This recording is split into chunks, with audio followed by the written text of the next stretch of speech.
Social మీడియాలోని ఈ మధ్యలో కాలంలో ఈ క్రిస్టియన్స్, హిందువులు, ముస్లిమ్స్ మాటలు ఈ రోజు అసెంబ్లీ కూడా పాకింది. అచ్చెన్నాయుడు గారు హిందువా క్రిస్టియనా అనే మాట కూడా ఆయన నోట్ల నుంచి వచ్చింది. దాని గురించి మీరు ఏం చెబుతారు సార్? అంటే శాసన మండలి చైర్మన్ని ఎప్పుడు కూడా అలా వ్యాఖ్యానించకూడదు. అసెంబ్లీలో స్పీకర్ గారిని కానీ శాసన మండలిలో చైర్మన్గా ఉన్న వ్యక్తిని మీరు క్రిస్టియన్స్ అని అలాగా ఒక కమ్యూనిటీ బేస్ మీద ఎప్పుడు అడగకూడదు. మిగతా సాధారణంగా మనం కూర్చున్నప్పుడు కానీ అసెంబ్లీ క్యాంటీన్లో కావచ్చు లేదా పక్కన కూర్చున్న వ్యక్తిని అడగచ్చేమో, కానీ ఇదంతా కూడా ఆన్ రికార్డ్ ఉంటుంది. అంటే పార్టీ యొక్క స్టాండ్ కూడా వెళ్ళే అవకాశం ఉంటుంది. ఈ పార్టీ వీళ్ళకే ఫేవరబుల్ అన్న వాదన కూడా వెళ్ళే అవకాశం ఉంటుంది.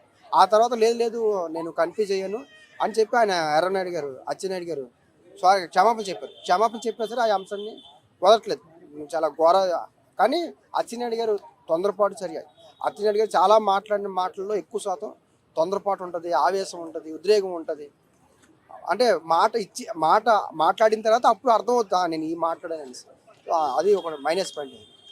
ఓకే సార్, ఆయనకి సపోర్ట్ పలికే వాళ్ళు జగన్మోహన్ రెడ్డి గారు ఇదే కోరుకుంటున్నారు, ఇదే ఆయన ఆశపడుతుంది, ఇది చూసాడా లేదా అని సెటైర్లు వేస్తున్నారు. దాని గురించి ఏమంటారు? జగన్మోహన్ రెడ్డి గారు ఇదే కోరుకుంటున్నారు, రాజకీయమే కోరుకుంటున్నారు ఆయన అని విమర్శలు చేస్తా సోషల్ మీడియాలో సెటైర్లు పెడుతున్నారు. దాని గురించి ఏమంటారు? కరెక్ట్ పాయింట్ గుర్తు చేశారు. ఇప్పుడు తెలుగుదేశం పార్టీ వైసీపీ టార్గెట్ కాదు. ఎందుకంటే ఎలాగైనా సరే తెలుగుదేశం పార్టీ గతంలో పరిపాలించింది, ఇప్పుడు పరిపాలించింది. 2019 నుంచి 2014 నుంచి 19 వరకు ఎలాగుందో 2014 నుంచి 2024 వరకు కూడా అలాగే ఉంది అని భావన కనుక పబ్లిక్లోకి వస్తే గవర్నమెంట్ మారుతుంది. ఇప్పుడు అందుకే అంటున్నాను, ఇప్పుడు వైసీపీ వాళ్ళకి ఏం కావాలి, వైసీపీ వాళ్ళు ధైర్యం ఏంటంటే చంద్రబాబు నాయుడు గారు కంటిన్యూషన్గా ముఖ్యమంత్రి రాలేదని ఒక కాన్సెప్ట్ ఉంది.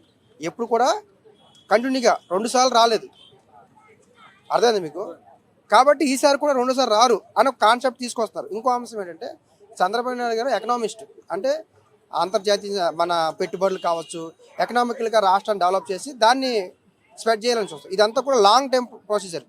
ఇంకో అంశం ఏంటంటే గ్రామీణ ప్రాంతాలను ఎప్పుడు కూడా చంద్రబాబు నాయుడు అంత ఎక్కువగా పట్టించుకోరు. అదొక మైనస్ పాయింట్. అందుకే మీకు చెప్తున్నాను చాలా సందర్భాల్లో ఇప్పుడు అందుకే పవన్ కళ్యాణ్ గారికి గ్రామీణ శాఖ ఎందుకు ఇచ్చారంటే గ్రామీణ అభివృద్ధి శాఖ.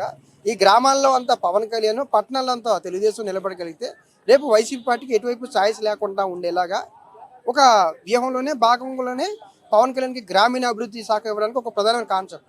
కానీ వాళ్ళ ధైర్యం, వైసీపీ వాళ్ళ ధైర్యం ఏంటంటే చంద్రబాబు నాయుడు ఎప్పుడు కూడా 2 సార్లు రాలేదు, రేపు కూడా రారు అన్న మైండ్ సెట్ అదైతే బలంగా ఉంది.